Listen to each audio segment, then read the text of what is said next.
ঠিক না?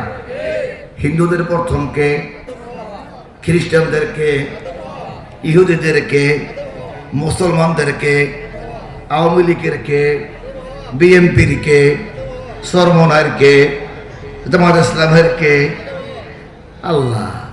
তাহলে সবার তো শুরু আদম হাওয়া, ঠিক নেবে ঠিক? এত পার্থক্য কেন?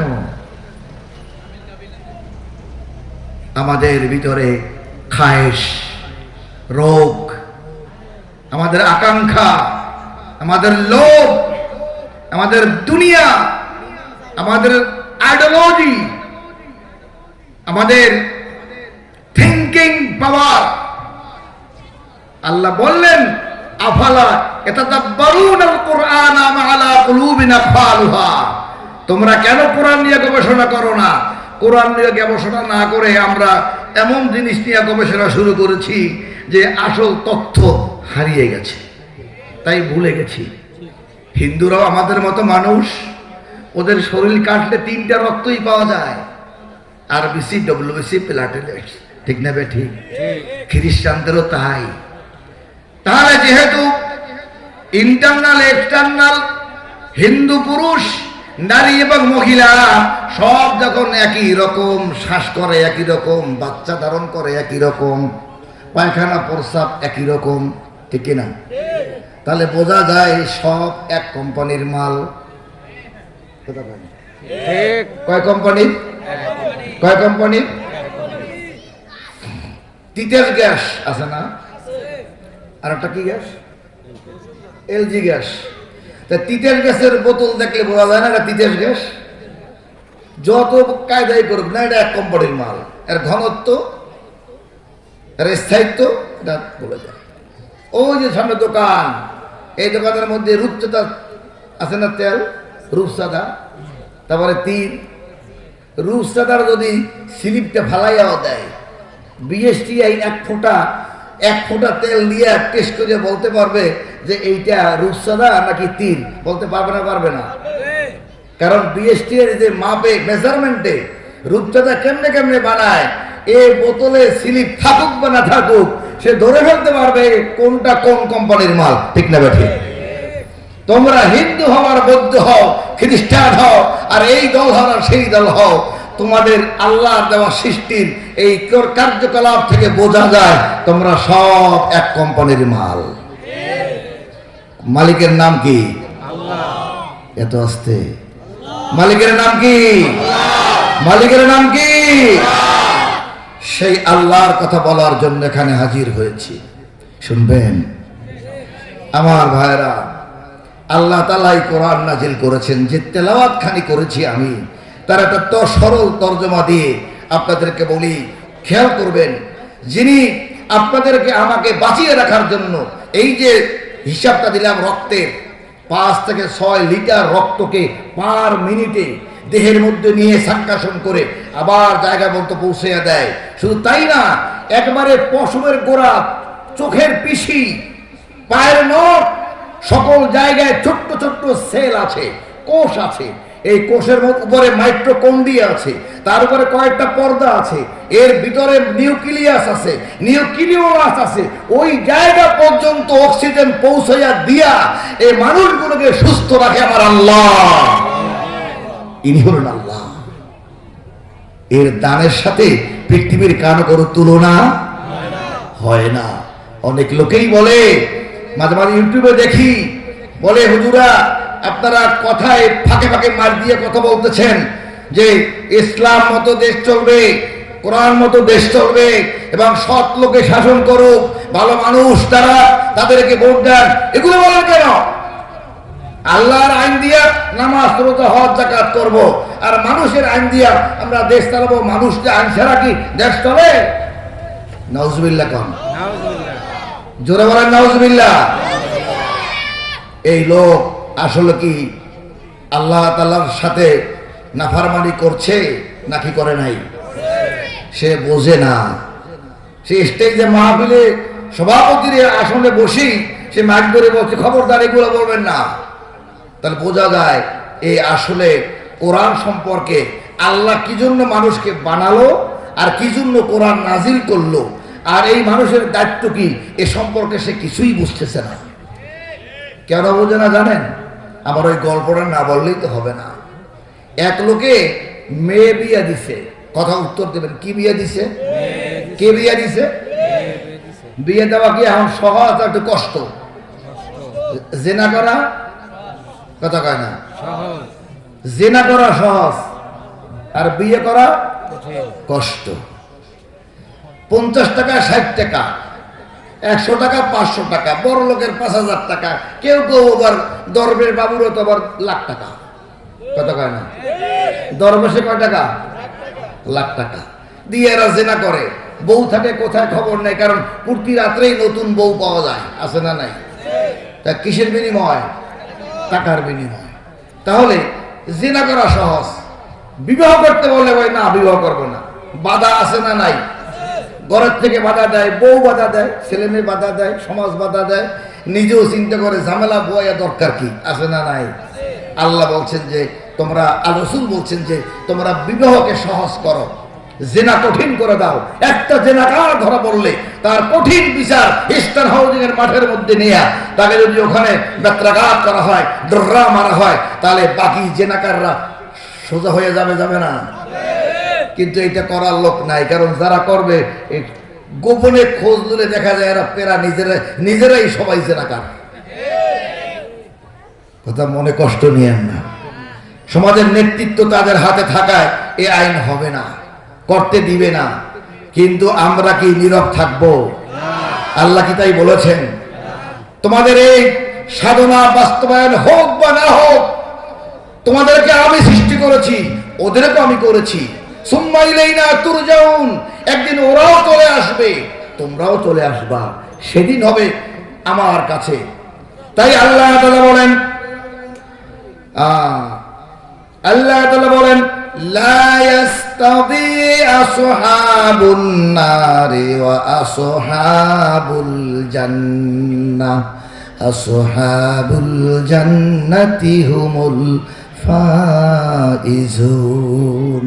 আল্লাহ রাব্বুল আলামিন সুন্দর ভাষায় কোরআনের ভাব গাম্ভীর্য এই কথা দিয়ে বোঝায় দেয় যে যারা জান্নাতি আর যারা জাহান্নামী এরা কোনোদিন সমান হতে পারে না। হবে? যারা জান্নাতে যাওয়ার জন্য চেষ্টা করে আর যারা জাহান্নামে যেতে চায় তারা কি সমান হবে?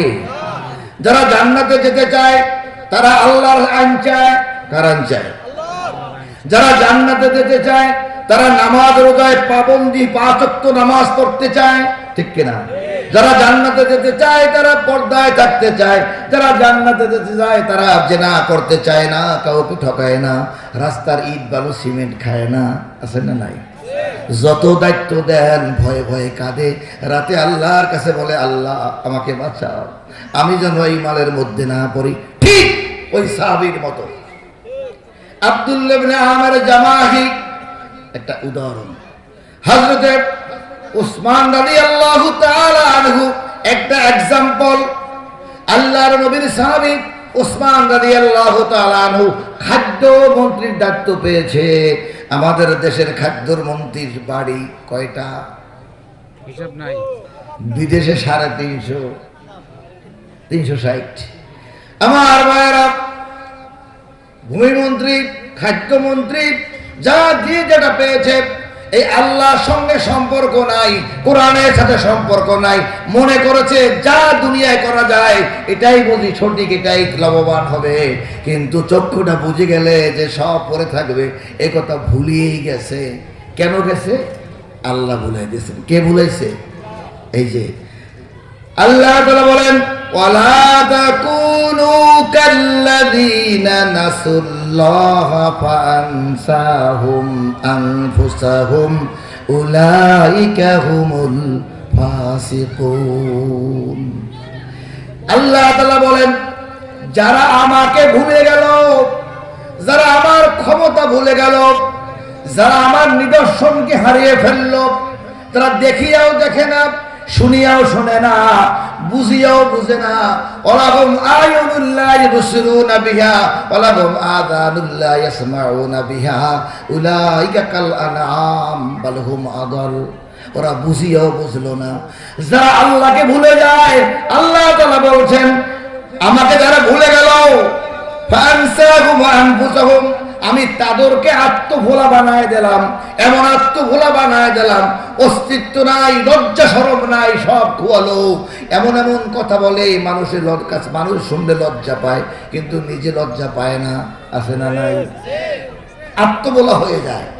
এরপরে সে কোন কাজ করলে যে জান্নাতে যাবে, ভালো হবে, এই বিষয়গুলো তার মাথা থেকে সরায় দেয় আল্লাহ তাআলা, যে এবার করো। তুমি ফেরাউনের মতো, নমরুদের মতো আকাম কুকাম করতেই থাকো। করতে করতে করতে এক জায়গায় যখন থেকে দাঁড়ায়, তখন তার বিরাট এক প্রলয়, ঘূর্ণিঝড় হয়ে যায়, সব মেসাকার হয়ে যায়। যায় নাই? হয়ে যায় নাই? 4000 একর জায়গা লয়া বিশাল বান্ডরে দিয়া হরিণ পালল। বাংলাদেশ পৃথিবীর কোন গাছ নাই যেই গাছ এখানে আনে নাই? গাছ এনেছে, মাছ এনেছে, মাছ চাষ করেছে, হরিণ চাষ করেছে, আর অট্টালিকা বানিয়েছে। 5ই অক্টোবর, 5ই আগস্টে কয়েক মিনিটের ভিতরে বিশাল সেই ঘের ভেঙে চুরমার হয়ে 4 দিন পর্যন্ত 550 গরু চুরি করে করে সব নিয়ে একেবারে ফতুর করে দিয়েছে। বুঝছেন? তাহলে সে আমার খুবই কাছের মানুষ। আমি মোহনা টিভিতে প্রায় আলোচনা করতাম, এই যে তার বিশাল সম্পদ, বারবার সে বলতো আমার মনে হয় এটা আমি সঠিকভাবে দেখে যেতে পারবো না, কি জানি আল্লাহই জানে, এটা বলতো। বাস্তব ঘটে গেল যে সেই সব হরিণগুলো গ্রামের মধ্যে চলে গেল, বিশাল ওয়ালগুলো মানুষ টেনে ফেলে দিল, আর 550 গরু, এক একটা গরু 4 লাখ, 5 লাখ, 3 লাখ, 2 লাখ টাকা, এত বড় দাম দাম গরু সব নিঃশেষে 4 দিনের মধ্যে একেবারে ফতুর হয়ে উজাড় বাগান হয়ে গেল। তা ওই পবিত্র কোরআনের আয়াতের মতো যেন মনে হয় এখানে কোনোদিন চাষও করে নাই, এখানে মনে হয় কোনো অট্টালিকা ছিল না, সব চুরমার করে দিয়েছে কে? আরো জোরে কে? রামপুরে ভাইরা, আল্লাহ তাআলা আত্মভোলা করে দেন। আমার ভাইরা, আল্লাহ তাআলা মানুষকে এমন ভাবে করে সাজায়া মা হাওয়াকে বানালেন, আমাদেরকে তার মধ্য থেকে সৃষ্টি করলেন, আমাদের জন্য পৃথিবী সাজায় দিলেন, বললেন তোমরা শুকরগুজারি হও। লাইন শাকারতুম লাযিদান্নাকুম, যদি শুকরিয়া আদায় করো তোমাদেরকে আরো বাড়াইয়া দেবে কে? বলছিলাম বিবাহের কথা, বিবাহ সহজ, জেনা কঠিন হয়ে গেল। তাই জেনা করতে করতে কেউ 100 জেনা করে আবার মিষ্টিও খায় যে সেঞ্চুরি করলাম, নাউজুবিল্লাহ। বিশ্ববিদ্যালয়ের মেয়েগুলো দুঃখে দুঃখে কাঁদলো, পার্টির অনেক নেত্রীরা ফেসবুকে দিয়া আত্মচিৎকার দিয়া বলল আমাকে পদ দেবে, কত পদে উঠাবে বলে বলে কত রাত যাপন করলো, ভোগ করলো, শেষ পর্যন্ত পদও পেলাম না, আর ইজ্জতও রাখতে পারলাম না। আছে না নাই? তাহলে এরা কি আত্মবলা হয়েছে কিনা? কে করে দিছেন?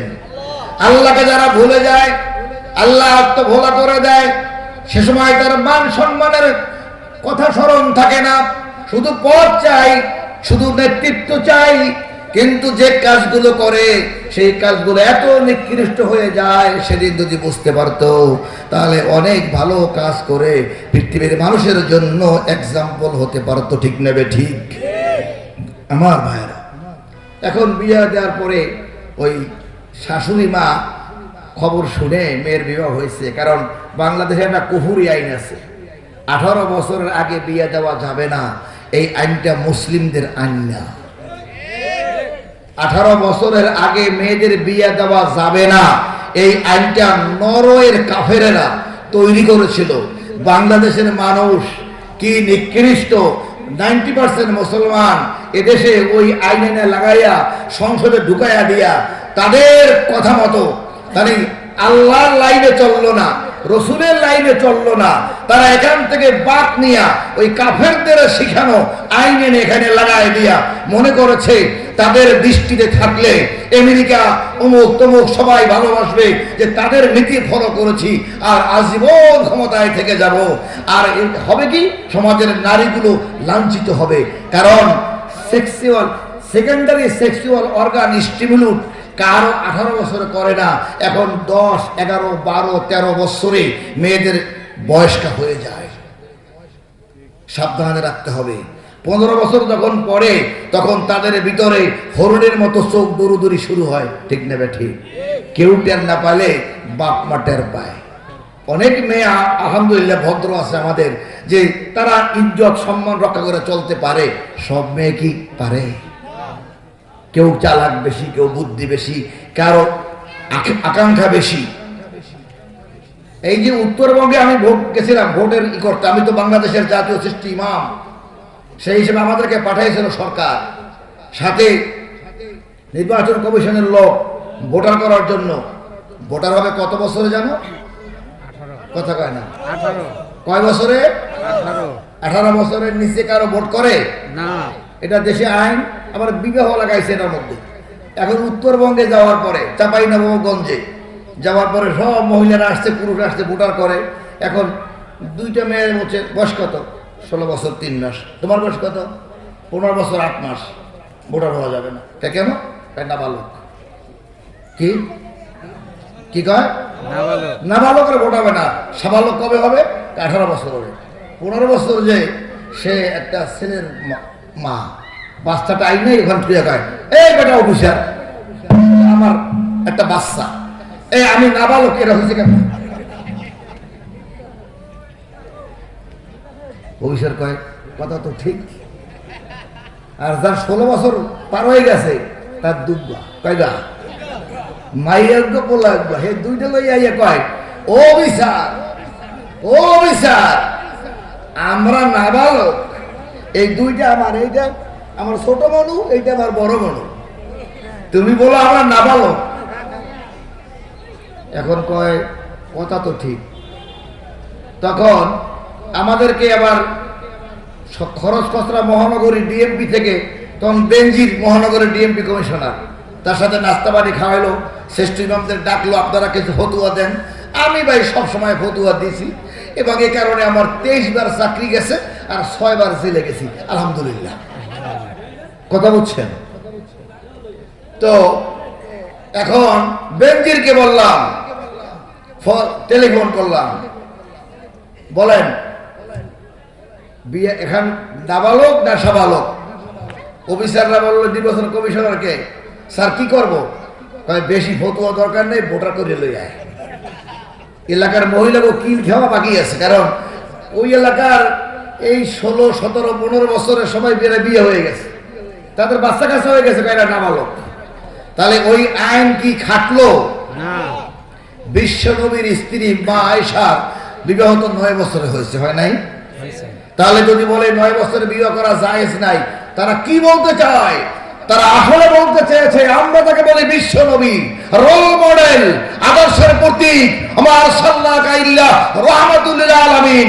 পক্ষান্তরে ওই বিবাহ আইন 18 বছরে করা জায়েজ নাই, ওই আইনে আল্লাহর নবীর বিবাহের উপরে তোহমত লাগাইতেছে। কথা বোঝে নাই? হুজুর অনেকে বোঝে নাই, কারণ একটু পিসাবেরে মাদ্রাসায় বিল্ডিং দিয়েছে, আর একজনকে গভর্নর বানাই দিয়েছে, আর একজনকে খতিব বানাইছে। একজনে বলে দিল আপা আপনি জান্নাতে যাবেন, টিকিট দিলাম, আছে না? কেউ জান্নাতে পাঠায় দেয়, কেউ আবার একেবারে শেখ সাদির বংশধর বানায় দেয়, মানে গুণগান গাইতে গাইতে তারে পাম দিয়া ফুলায়া সে মনে করে আমার মতো ওলি আর কে আছে। এই বড় বড় হুজুরে যখন আমারে এত মানে, তাহলে আমি তো বড় ওলি, ঠিক না ঠিক? এই বলে বলে আল্লাহর বিরুদ্ধে আইন পাশ হলো। 18 বছরের বিবাহ আইন, এটা ইসলামিক নয়। যখন যে মেয়ে বালেগ হবে, পিতামাতা নির্ধারণ করবেন। বালেগ কে করেন? আল্লাহ করেন। এই সেক্সুয়াল সেকেন্ডারি অর্গান স্টিমুলেট করেন, এই ওভারি থেকে ওভাম সিক্রেশন করেন। ডিম পাড়ার বয়স হলে ডিম্বাণু আসে, এভাবে তাকে জামাই পেতে দেরি হলে হয়তো খোঁজাখুঁজি করবে, তখন মেয়ে কোরআন পড়াবে, পর্দায় রাখবে, খেয়াল রাখবে, মানে ছেলে বন্ধু বয়ফ্রেন্ডের ছোঁয়া লাগা দিবে না, কারণ তখন হলো আকর্ষণ বাড়তেই থাকে, তখন চুম্বকের মতো টানতে থাকে। কিন্তু ওই নরওয়ের আইন দিয়ে আইনে এইখানে যখন মেয়ের বয়স 16 বছর হলো, বাবাও টের পেয়েছে, মাও টের পেয়েছে, মোবাইলে চ্যাটিং করতেছে, খাতা মুড়ি দিয়া ল্যাপের মধ্যে বসে আছে না নাই, বাবাকে বলতেছে, মা ও প্রিয় স্বামী, মেয়েটা বিবাহ দেওয়া দরকার, ধরে রাখা যাচ্ছে না। চাচাতো ভাই খালাতো ভাই প্রস্তাব দিয়েছে, এত সুন্দর আমাদের বোনটা, বাইরে দেব না, আমরা যোগ্য, আমরা নিতে পারি। মেয়েও রাজি, মা আমাকে কন্ট্রোল করতে হলে মা যেখানে দাও দিয়ে দাও, আমি বিবাহ বসতে রাজি আছি। মেয়েও রাজি, ছেলেও রাজি, কাজীও রাজি, বাপও রাজি, মাও রাজি, ইসলামও রাজি। রাজি না সরকার? রাজি না সরকার? রাজি না সরকার, যে রাজি না। কমিশনার এটা গদ্য, কোরআন বোঝে না, ইসলাম বোঝে না, দৌড়ে এসে বলে খবরদার 18 বছর না হলে বেরোতে পারবা না। তুমি যে আটকাই ছুঁয়ে গেলা, এর পরের রাতে কি হবে, তারপরের মাসে কি হবে, তারপরে ছাদের উপরে, তারপরে বোটানিক্যাল গার্ডেনে, তারপরে কোন জায়গায় কি ঘটবে, এই দায়িত্ব কে নেবে? কথা কয় না? খারাপ কইলাম? তার যে আরো 2 বছর পর্যন্ত যৌবন ধরে রাখা কষ্ট হয়ে যাবে যদি জেনা হয়ে যায়। এ কারণে লক্ষ লক্ষ মেয়েরা জেনাকার হয়ে গেছে। 31st নাইট ভ্যালেন্টাইন ডে ওই দোকানগুলোতে উপকরণগুলো সব দেদারসে বিক্রি হচ্ছে। কেন হচ্ছে? এই অবৈধ মেলামেশার কারণে। এগুলো একমাত্র বিবাহ কন্ট্রোল না করার কারণে। বিবাহ টাইম মতো দিয়ে ফেলতে হবে, ব্যবস্থা রেজাল্ট তার মালিককে। এখানে আসি, মেয়েটা তো বিবাহ হইল অনেক কষ্টে। এখন সৌদি আরব থেকে মা আতর নিয়ে আসছে। কি নিয়ে আসছে? এত সুন্দর ভালো কোম্পানির আতর এনে জামাইকে খাবার টেবিলে যে বলছে, বাবা আমি বড় খুশি, আজকে বড় সুখী মানুষ। মনে মনে তো বুঝতেছে যে কতটা বছর কেটে গেছে, মোটে জামাই পাই না, এটা মেলে না, ওটা মেলে না। তা বাবা তোমার জন্য সৌদি আরবের বাদশাহী আতর নিয়ে আসছি, নাও। জামাই হাত পাচ্ছে, শাশুড়ি হাতের মধ্যে লাগাই দিছে। আতর দেওয়া সুন্নত কিন্তু হাতের তারায়, অনেকে এইখানে দেয়, এখানে দিলে কিন্তু আবার এইখানে ঘষাঘষি হয়, এইখানে ঘষাঘষি হলে কিন্তু মানুষে পায় না, পাইব। এইখানে দিলে এই ঘষাঘষি, এই দাড়িতে আসসালামু আলাইকুম যারা দেবেন তার কাছে আতরের ঘেরাম চলে যাবে। ঠিক না? ঠিক কথা বুঝছেন? ওরে দেশে লাগাইয়া সুন্নত মতো হাতে, ও আতর চারটে চারটে খাই ফেলিস। এখন শাশুড়ি চিন্তা করলো, জামাই আতর খাইলো কেন? ভাগ্য বলো ওই সময় মেয়েটা উপস্থিত ছিল না। যদি থাকতো, মেয়ে মানুষ তো, মেয়েরা, অমা তুমি কেমন জামাই, আল্লাহ এতদিন পরে বিয়ে হইলো, জামাই আতর খায়, এটা কেমন জামাই?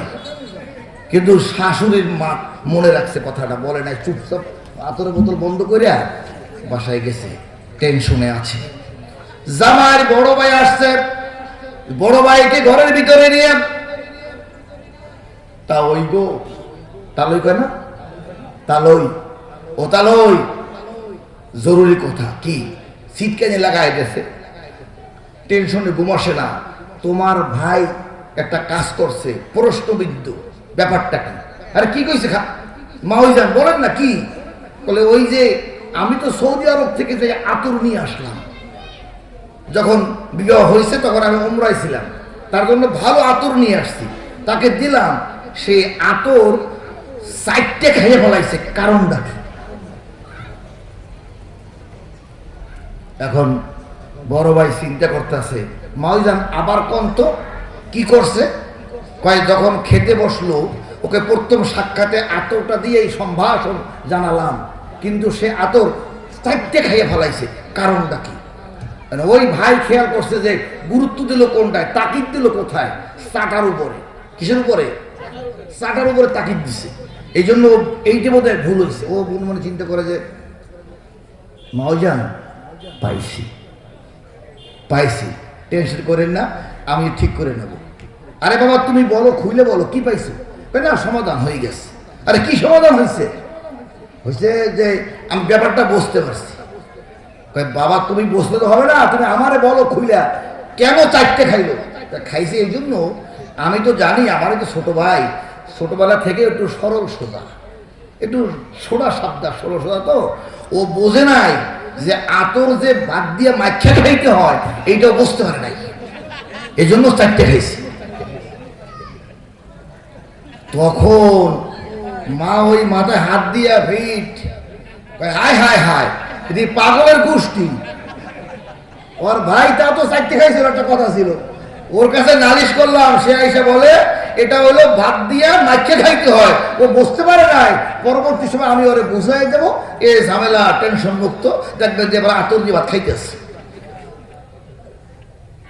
হাসার জন্য বলি নাই, ব্যাপারটা খুঁজে দেখা গেল এই গোষ্ঠীর লোক আতর সম্বন্ধে কিছু জানি না। কথা বলছেন? আতর যে কি, কোথায় লাগায়, এটা সুন্নত কেন, এর মর্যাদা কি, এটা দিয়ে ঘুরলে কি হয়, আতরের কত প্রকার ওরা জানে না। সেজন্য আতাল বেতাল কথা বলে উত্তর একটা দিছে, তা আরো মারাত্মক। আমার ভাইরা, যারা দেশের রাজনীতি করে, যারা সমাজ পরিচালনা করে, এই সমাজ হলো আল্লাহর। এই প্রত্যেকটি গাছ, পশু পাখি, তরুলতা, কীট পতঙ্গ সবাইকে আল্লাহ তাআলা সৃষ্টি করেন। আল্লাহ তাআলা বলেন, আফালা ইয়ানজুরুনা ইলাল ইবিলি কাইফা খুলিকাত ওয়া ইলাস সামাই কাইফা রুফিআত ওয়া ইলাল জিবালি কাইফা নুসিবাত ওয়া ইলাল আরদি কাইফা সুতিহাত। আল্লাহু আকবার। আল্লাহ তাআলা বলেন, তাকাও ওই পাহাড়ের দিকে, তাকাও, ইবিল মানে উটের দিকে তাকাও, পশু পাখির দিকে তাকাও, গাছপালার দিকে তাকাও, জমিনের দিকে তাকাও, আকাশের দিকে তাকাও, পানির দিকে তাকাও। তাকাতে তাকাতে তোমাদের চোখগুলো আকেজ হয়ে যাবে, দুর্বল হয়ে যাবে। আমি আল্লাহর সৃষ্টির মধ্যে কোনো ভুল তোমরা বের করতে পারবে না। তাকাতেই বলেই বলেছেন, হাউ তারামিন ফুতুর, কি হে ভুল দেখা টাকা যায় কি, কোথাও ভুল পাবে না। যেহেতু কোথাও ভুল পাবে না, তাহলে এই সমাজ পরিচালনার জন্য সুদ ভিত্তিক অর্থ ব্যবস্থা নাকি ব্যবসা ভিত্তিক অর্থ ব্যবস্থা হবে, রাজনীতিতে হিপোক্রেসি হবে, মুনাফিকি হবে, নাকি সততা নিষ্ঠাবান হবে, অন্যায় জুলুম অত্যাচার জালিমরা জোর করে ভোট কাটবে, রাতের ভোট দিনে করবে, নাকি দিনের ভোট রাতে কাটবে, কেমনে করবে, জনগণকে কি দেবে, অধিকার কি দেবে, এই সব ব্যবস্থা করেছেন কে? আল্লাহ যেমন করেছেন তেমন যদি করত, তাহলে যুগ যুগ ধরে মানুষ তাদেরকে স্মরণ রাখত। আল্লাহ তাআলা বলেন, ইন্নাল্লাহা ইয়া'মুরু বিল আদলি ওয়াল ইহসানি ওয়া ইতা'i যিল কুরবা। আল্লাহ আদেশ করেছেন তোমরা ন্যায় সঙ্গত কাজ করো। আমার ভাইরা, এখানে আল্লাহ তাআলা বললেন, ইয়া আইয়ুহাল্লাযীনা আমানুত্তাকুল্লাহ। কথা তো একটাই, হে পৃথিবীর মানুষ। এখানে ইয়া আইয়ুহাল্লাযীনা আমানুত্তাকুল্লাহ ওয়া তানজুরু নাফসুম মা কদ্দামাত লিগাদ। তোমরা ভয় করো মহান আল্লাহ তাআলাকে, আগামী দিনের জন্য অগ্রিম কি পাঠাইছো তা নিয়ে একটু চিন্তা করে দেখো। তুমি তোমার আগামী দিনের জন্য কি পাঠিয়েছো? অগ্রিম। অগ্রিম কি? তোমার নেকি, তোমার ভালো কাজ, তোমার সততা, তোমার দৃষ্টি। আল্লাহ তাআলা বলেন, মনে রাখো আমি আল্লাহ, মা ইয়ালফিযু মিন কাওলিন ইল্লা লাদাইহি রাকীবুন আতীদ। আল্লাহু আকবার। আল্লাহ তাআলা বলেন, এই জবান থেকে যা বের হবে সব লেখা হবে, কোনোটাই ছাড় হবে না। লা ইউগাদিরু সগীরাতান ওয়ালা কাবীরাতান ইল্লা আহসাহা ওয়াজাদু মা আমিলু হাদিরা ওয়ালা ইয়াজলিমু রাব্বুকা আহাদা। সেদিন তোমাদের সব কর্মগুলোকে টানা হবে, ছোটটাও বাদ যাবে না। লা ইউগাদিরু সগীরা, ছোট্ট চান্দাবাজি, ছোট্ট টিটকারি, চোখ মারা মেয়েরা চলে যাচ্ছে। হ্যাঁ যাচ্ছে তো, আছে না নাই? ও যুবক, মনে রেখো, এই শব্দটা পর্যন্ত তোমার রেকর্ড হয়। মা ইয়ালফিযু মিন কাউলিন ইল্লা লাদাইহি রাকীবুন আতীদ। তাই রাজনীতি সমাজ, এই শিক্ষালয় কর্মীদেরকে খবরদার, কোন নারীর গায়ে যেন টাচ না লাগে, কোন নারীর দিকে ভিন্ন চোখে তাকাবে না। আল্লাহ নিষেধ করেছেন। যে রাজনীতির লোকেরা এটা লালন করবে, আল্লাহকে চিনবে, অকুল্লিল মুমিনিনা ইয়াগুদ্দু মিন আবসারিহিম ওয়া ইয়াহফাযু ফুরুজাহুম, তো আল্লাহ বলেছেন, হে মানুষেরা, বিশ্বাসীরা, বলে তোমরা বিশ্বাসী না? বিশ্বাসী। বিশ্বাসী না কে? খালি হুজুররা বিশ্বাসী? তাহলে এদের যত মানুষ আছে তারা কি বিশ্বাসী নয়? এই বিশ্বাসী লোকদের জন্য বলেছে। আমরাও তো বলি আপনারাও বিশ্বাসী, দল যাই করেন না কেন, কিন্তু সবাই তো আল্লাহকে বিশ্বাস করে না। করে না? আল্লাহকে যারা বিশ্বাস করে তাদের দায়িত্ব তো আল্লাহর হুকুম মানা। আল্লাহ বলছেন তোমাদের চক্ষু নিম্নগামী করো, চক্ষু নামাইতে বললো। এখন চক্ষু যদি না নামায়, আল্লাহরে মানলো না অমান্য করলো?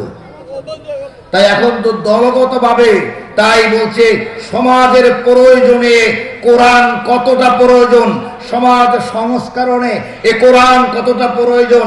এ কোরআনকে শুধু ধর্মীয় কিতাব মনে করে ফেলে রেখেছে। আর একদল বিশাল সম্প্রদায় তারাও মনে করতেছে আমরা মুসলমান থাকবো, কিন্তু কোরআন থাকবে কোরআনের জায়গায়, আমরা থাকবো আমাগো জায়গায়। আছে না নাই?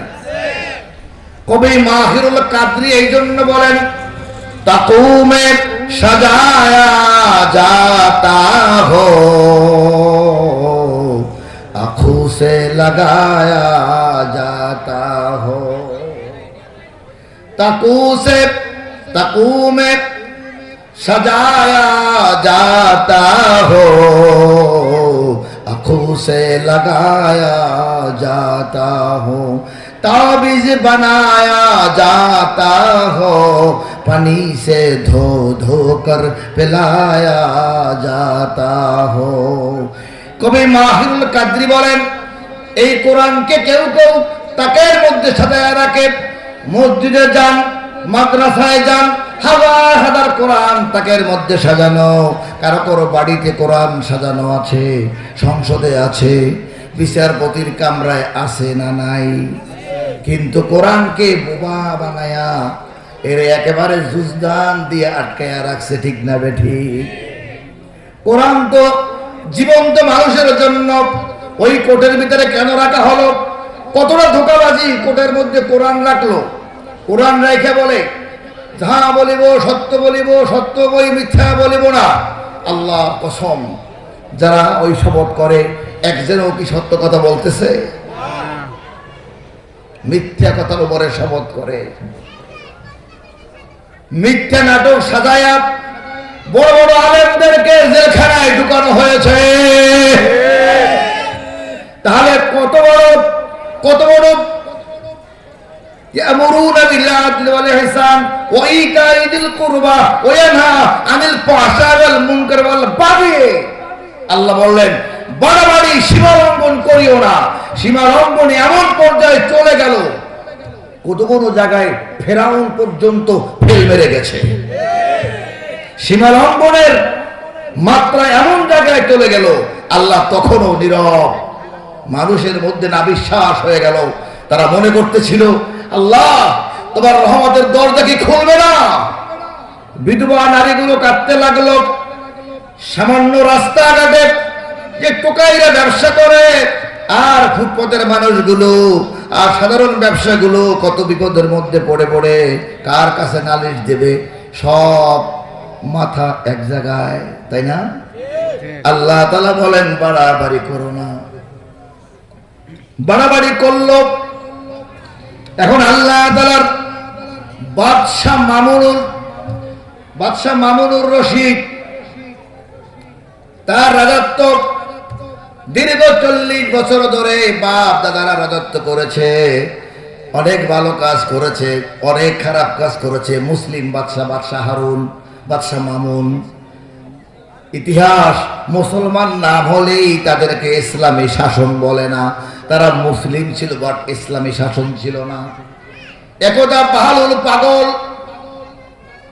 কবরস্থানের মধ্যে প্রতিদিন যেত আর গুনগুন গুনগুন করে কি যেন গাইতো।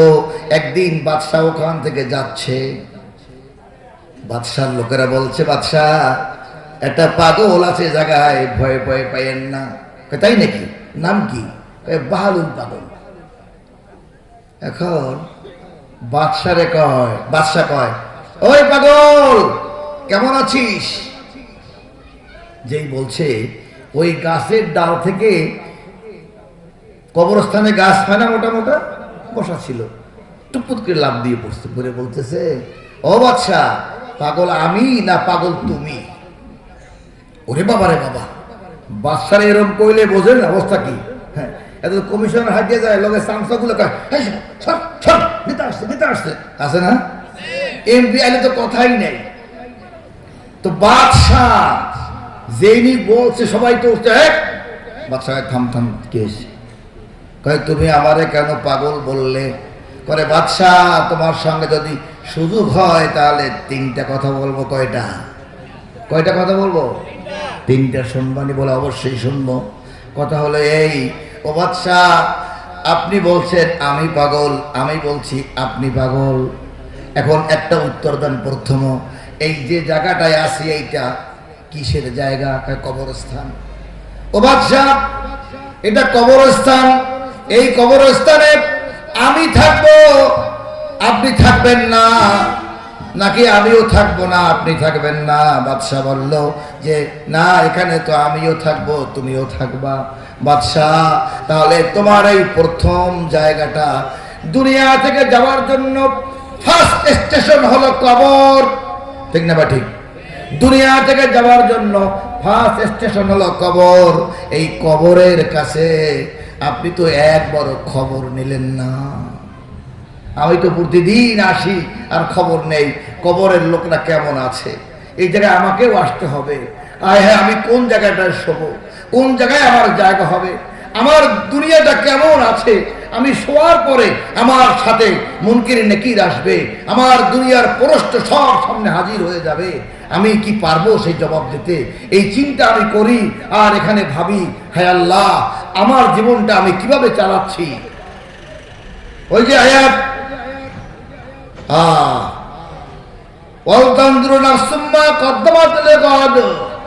আগামী দিনের জন্য তারা কি প্রেরণ করলো তা যদি কেউ না ভাবে, চিন্তা না করে, তাহলে তার কেমন হবে? বাদশাহ আপনি কি কি পাঠিয়েছেন? তেমন কিছু করি নাই। বাদশাহ হঠাৎ তার মনের টেন্ডেন্সি চেঞ্জ হয়ে গেল। তিনি বললেন, আসলে তুমি জ্ঞানের কথা বলছো। ও বাহালুল, তুমি আসলে জ্ঞানী মানুষ, তুমি আমাকে উপদেশ দাও। আজকে তোমার কাছ থেকে উপদেশ লিখে নেব, তোমার দেওয়া উপদেশ আমি গ্রহণ করব, বিনিময়ে তোমাকে তিনটা জিনিস দেব, তুমি যা চাবা। তিনি বললেন, ও বাদশাহ ওয়ামা হুয়া ইল্লা যিকরুল লিল আলামিন। আল্লাহু আকবার। বললেন, ও বাদশাহ ওয়ামা হুয়া ইল্লা যিকরুল লিল আলামিন, এটা বিশ্ববাসীর জন্য সবচেয়ে বড় উপদেশ। কি বললেন? বাদশাহ আমার কাছে উপদেশ নাই, প্রেসিডেন্ট কাছে নাই, এ দুনিয়ার কোন রাজার কাছে নাই, সবচেয়ে বড় উপদেশ হলো আল্লাহর কাছে। কার কাছে? বলল মা হুয়া ইল্লা যিকরুল লিল আলামিন। সূরা কলমের শেষ আয়াতে উল্লেখ করে বললেন, ও বাদশাহ এটা কোরআন, এটা হলো মানব জাতির জন্য সবচেয়ে বড় উপদেশ গ্রন্থ। কিতাবুন উহকিমাত আয়াতুহু সুম্মা ফুসসিলাত মিন লাদুন হাকীমিন খবীর।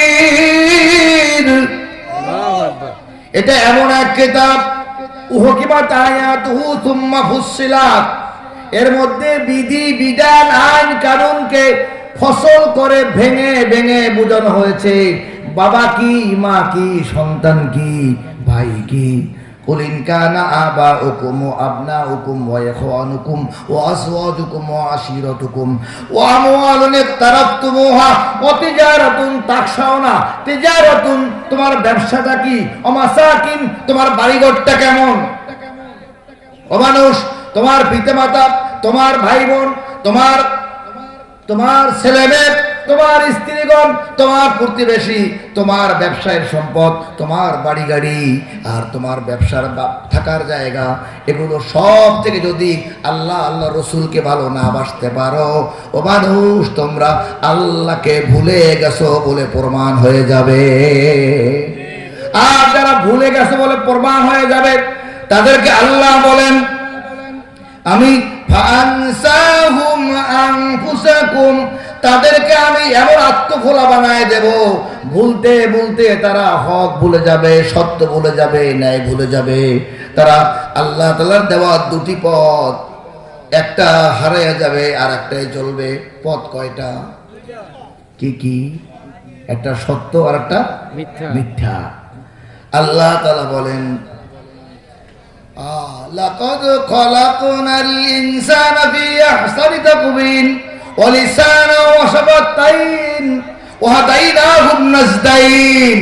ওয়া লিসানান ওয়া শাফাতাইন, দুটি ঠোঁট, একটা জিহ্বা দিয়েছি আর দুটি পথ দিয়েছি, একটা সৎ একটা মিথ্যা, একটা হক একটা বাতিল। ঠিক না ঠিক? অতএব সব জায়গায় দুইটা আছে না নাই? আমরা কোনটা গ্রহণ করব? হকের পথ। কোনটা করব? হকের পথ। সত্যের পথে চললে কষ্ট আছে না নাই? দুঃখ হবে, কষ্ট হবে। আল্লাহ তাআলা তাই বলেন আমি সব কোরআনে নাজিল কোরআন ভেঙে ভেঙে বলে দিয়েছি। তোমার বাবার জন্য তোমার কি হক আছে? তোমার মাদ্রাসা, তোমার মসজিদ, তোমার বাড়িঘর, তোমার প্রিয়জন, প্রত্যেকের জন্য হক আছে না নাই? একটা মসজিদ করে আমি খতিব, 18 বছর ধরে খতিবগিরি করি। এখন মডেল থানার খতিব, ওসি সাহেব থাকে, ডিসি সাহেব থাকে। আমি নির্দ্বিধায় কথা বলি, মেম্বারে যখন বলি বসি তখন বলি এটা আল্লাহ তাআলার ঘরের আসন, এখানে কাউকে ছাড় দেওয়া হবে না। আল্লাহ যা বলতে বলছে তাই বলা হবে। হাদা বাসাইরু লিন-নাসি ওয়া হুদা ওয়া রাহমাতাল লিকাওমিন ইউকিনুন। আল্লাহ তাআলা বলেন হাদা বাসাইরু লিন-নাস, এই কোরআন হলো হাদা বাসায়ের, একেবারে স্পষ্ট দলিল, মানুষের চলার জন্য সুস্পষ্ট দলিল। আর ইয়াকিনালা ইউকিনুন, যারা ইয়াকিন, যারা বিশ্বাস করে আল্লাহকে, কোরআনকে, ইসলামকে, তাদের জন্য রয়েছে হেদায়েতের নিদর্শন ও বরকতময় এক চাবিকাঠি। বলেন সুবহানাল্লাহ। তাদের কোনো ভয় নাই, ভয় থাকার কথা না। ঈমান সবার ভিতরে আছে, শুধু জ্বালানো বাকি। আমরা ব্যর্থ হয়েছি, জ্বালাতে পারি নাই। মসজিদে জ্বলে না ঈমান, মাহফিলে জ্বলে না, মিটিংয়ে জ্বলে না, তাহলে কি করে ঈমান জাগবে? যে ঈমান প্রয়োজনে জ্বলে ওঠে না, সেবি কই? যে ঈমান সত্যের কথা বলে না, কি করে তাকে বলো ঈমান বলি?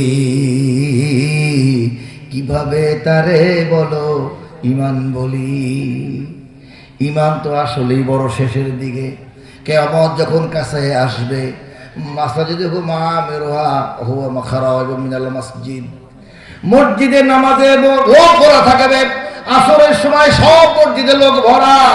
এখনো বিগত 17 বছর দেখেছেন, সামনেও দেখবেন মসজিদে লোক ভরা আছে।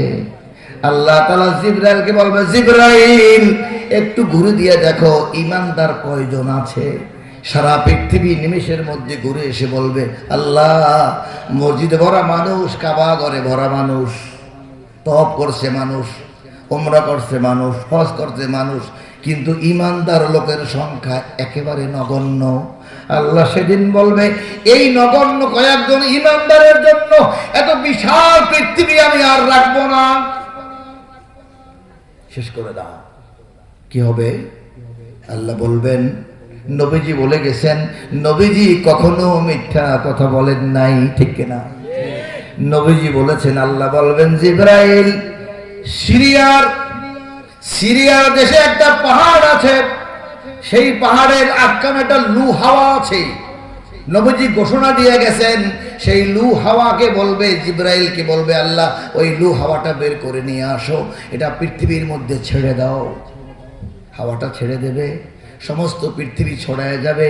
ইমানদার যিনি তার গায়ে লাগবে, বেঈমানের গায়ে এই বাতাস লাগবে না, ঠান্ডা লাগবে না, সর্দি হবে না, কাশি হবে না।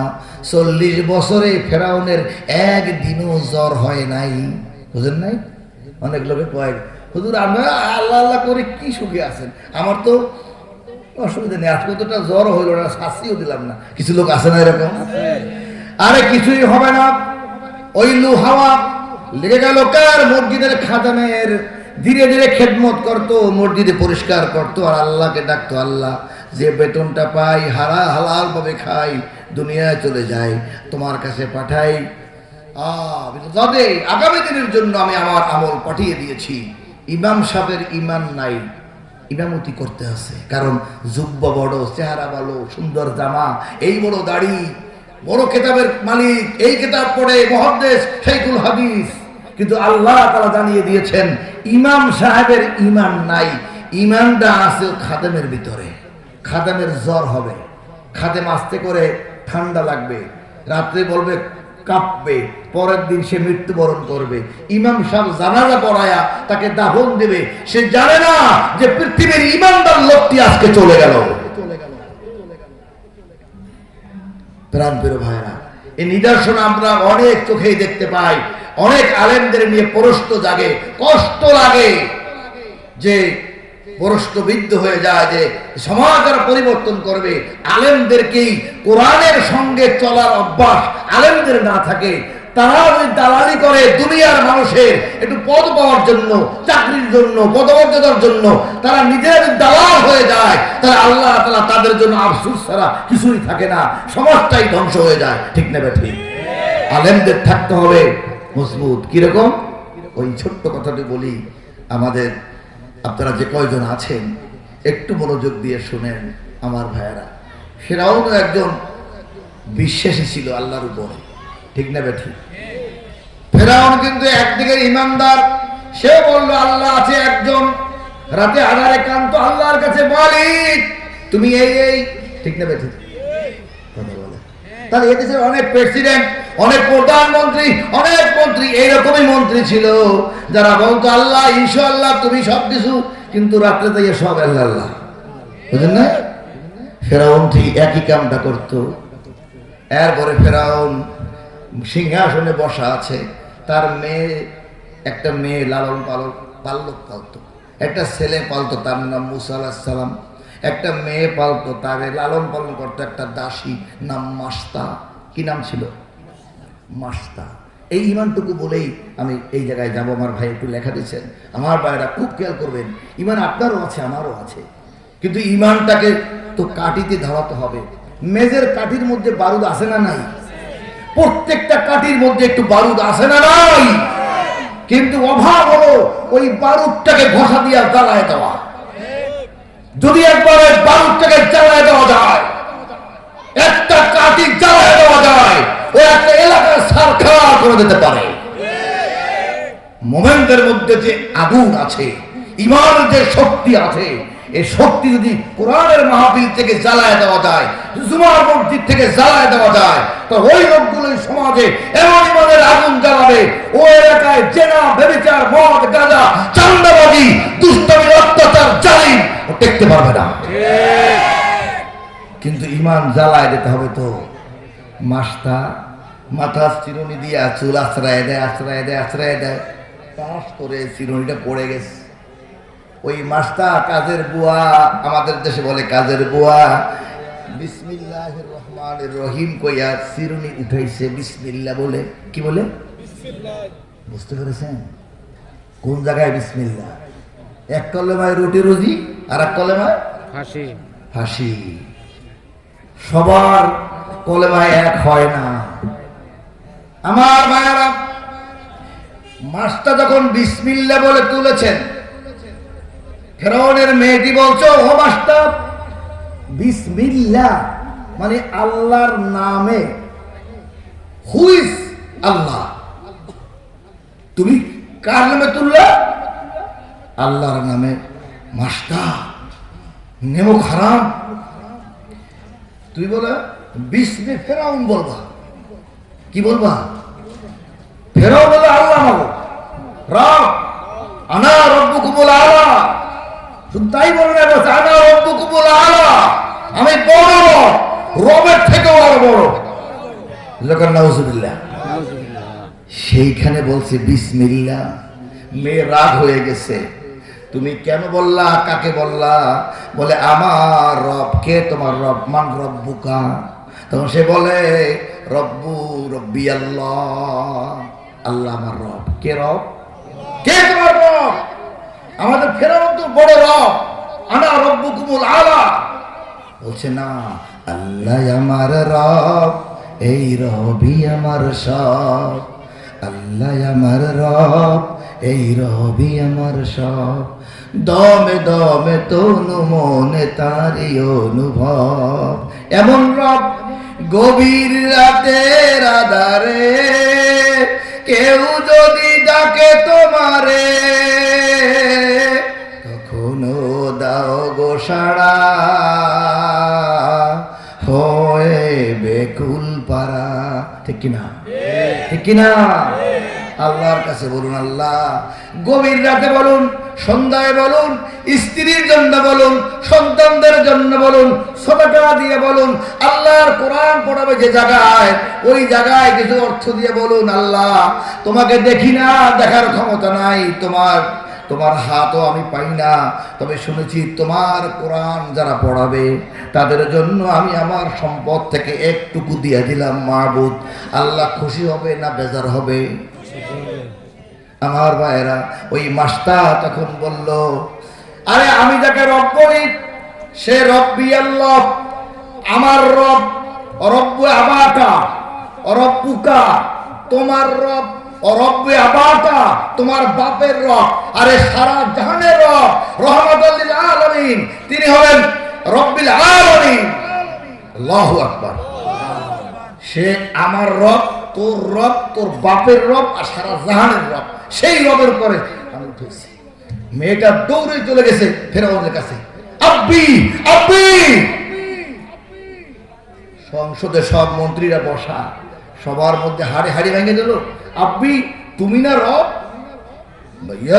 আমি হলাম রব। আমার ঘরের কাজের বুয়া বলছে কি, সে তোমার রব, তোমাকে মানে না, তার রব নাকি আল্লাহ। আর সে রাগ হয়ে বলে সেই আল্লাহ নাকি আমারও রব, তোমারও রব, সারা জাহানের রব। কে সে? মাস্টার।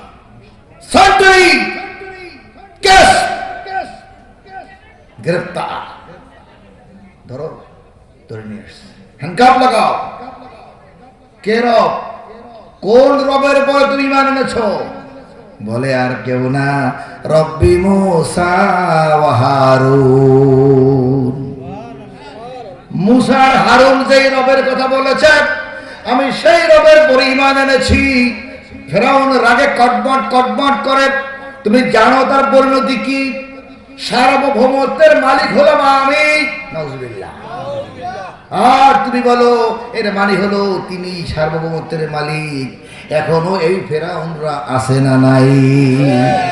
সার্বভৌমত্বের মালিক যদি থাকে, সংবিধানে দল ব্যান করিয়ে দেয়। হ্যাঁ, ইসলামিক দলগুলোকে আঘাত দিতে চাচ্ছে না।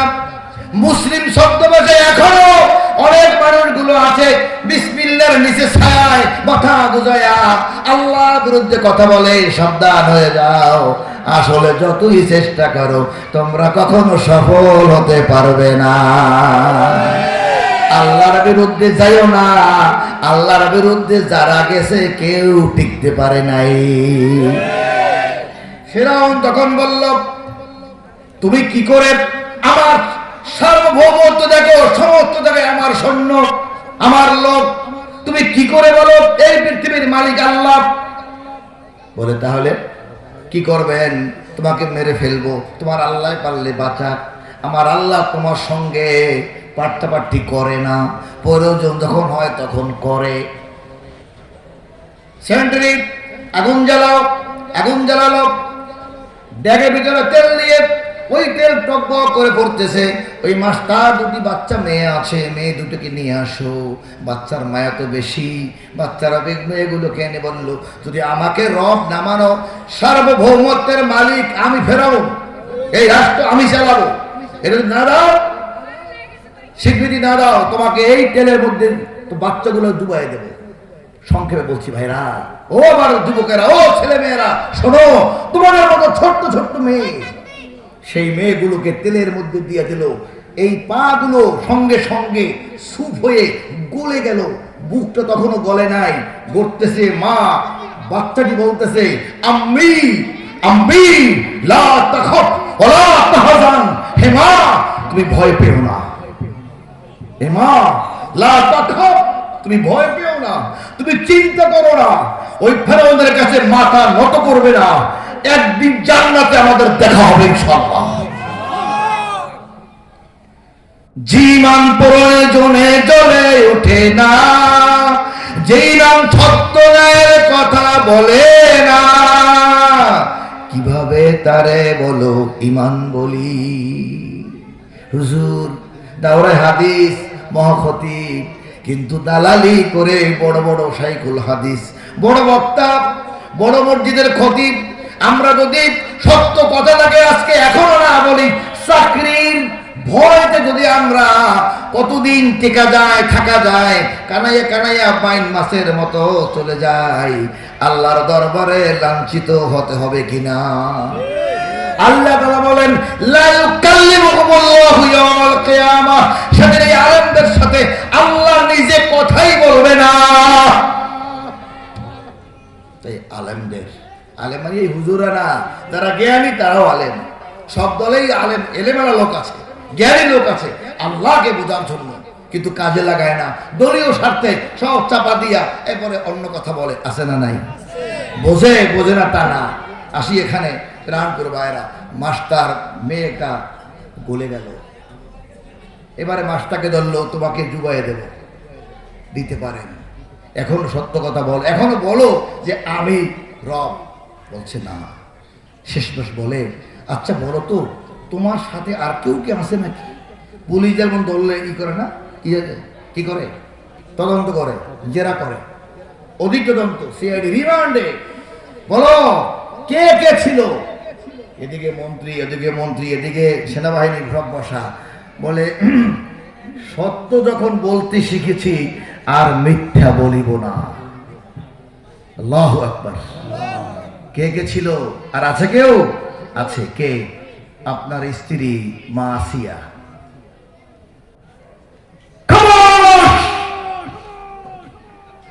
বলো কি? সবাই তাকায় রয়েছে মন্ত্রী পরিষদের। কি হলো, আপনার স্ত্রীও ওই দলে আছে না নাই? আছে। বহু লোকে দলাদলি করেন, খবর রেখে দেখেন, মা বোনেরা ওয়াজ শুনে শুনে, কিতাব পড়ে পড়ে, আল্লাহর ভয়তে ভিতরে ভিতরে ইসলামের জন্য জীবন তৈরি করে ফেলেছে। খালি সংসারে ঝামেলা বাঁধবে বলে অনেকে বলে না, ঠিক না?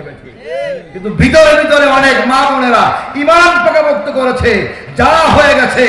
আর আমি ভোট দেব তোমাকে, আর তুমি রাস্তাঘাট চুরি কইরা ওই দায়ভার আমি নেব, এ কাম আর করতাম না। আমার ভাইয়েরা, মাস্টার এবার বলল, আপনার স্ত্রী তিনিও এই দলের। সেন্টারি ডাকো তাকে, ডাকলো তাকে, আরে ডাইকে যখন আনছে বলছে, ও প্রিয়তমা স্ত্রী, আমি কি শুনলাম তুমি নাকি রব্বি মুসা ওয়া হারুন, ওই হারুন ও রবের আল্লাহর উপরে ঈমান এনেছো। বলে ইয়েস। তুমি জানো এর কঠিন পরিণতি কি? পরিণতি যাই হোক, ওমা নাকাবু মিনহুম ইল্লা আন ইউমিনু বিল্লাহিল আজিজিল হামিদিল্লাযী লাহু মুলকুস সামাওয়াতি ওয়াল আরদি ওয়া হুয়াল আজিজুল হাকীম। মহান আল্লাহর পরে ঈমান আনলে চামড়া খুলে ফেলবে, গোশত নিয়ে যাবে, জীবনটা বাদ দিয়ে যাবে, ফাঁসির কাস্টে ঝুলায় দেবে, কি আর হবে? বললে তোমার এখন অবস্থা খারাপ। মাস্টারকে বললো, মাস্টার আর নাই কেউ না, এবার তোমাকে গলায় দিই। দাবি আছে? বলে একটা দাবি। কি? যে মৃত্যুর পরে আমাদের এই 3 জনার, আমার 2 বাচ্চা আর আমার হাড্ডিগুলোকে এক কবরে দাফন দিয়ে দিয়ে, আর কিছু চাইলে তেমন। আচ্ছা ঠিক আছে। এই কবর 3 জনার হাড্ডি দাফন দিয়েছিল ফিলিস্তিনির মিশরের বরাবর বর্ডারে। বিশ্ব নবী যেদিন মেরাজের রাত্রে গেছিলেন,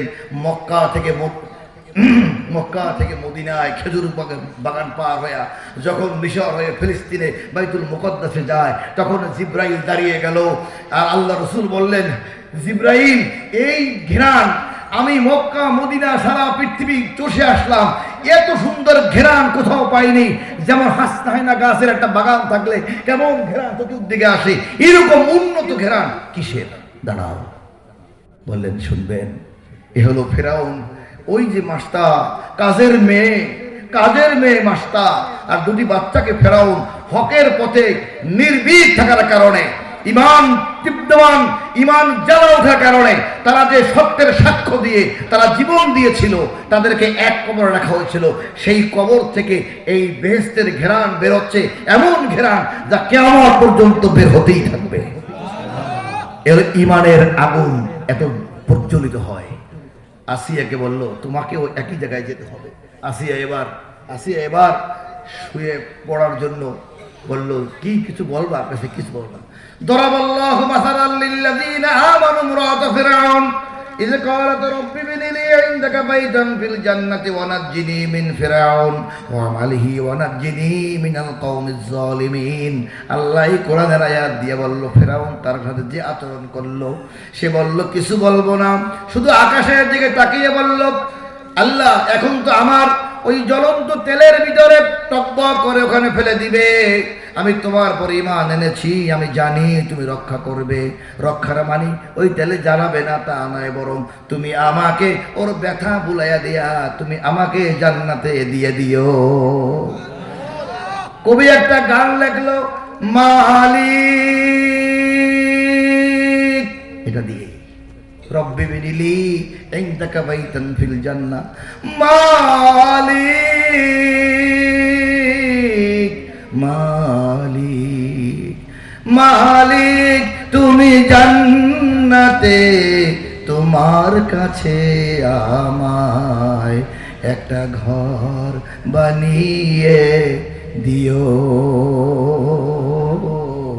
একটা ঘর বানিয়ে দিও। আমার ভাইরা, তো এই অবস্থা ঈমানটাকে মজবুত করে আল্লাহ সেই ঘর বানিয়ে জিবরাইলকে বলল, জিবরাইল তুমি সামনে ধরে রাখো, যারা কোরআনের জন্য, মানে যেই যুগে ইসলামের, সেই ইহুদির যুগে, সেই তাওরাতের যুগে, সেই জাবুরের যুগে এবং আল্লাহ রসুলের যুগে, এখনকার যুগে, যেই যুগে যখন ইসলামকে, সত্যকে, ন্যায়কে যারা ধরে রাখবে, তাদের হয়তো মানুষ দেখবে কষ্ট পাচ্ছে, কিন্তু ওই কষ্ট আমি লাগতে দেব না। যেমন আসিয়াকে যখন ডুবাইয়া জ্বলাইয়া দেয়, তখন আল্লাহ জিবরাইল বলল, কাবাঘর ধরে রাখো, এই ওর ঘর ধরে রাখো, জান্নাতটা ধরে রাখলো।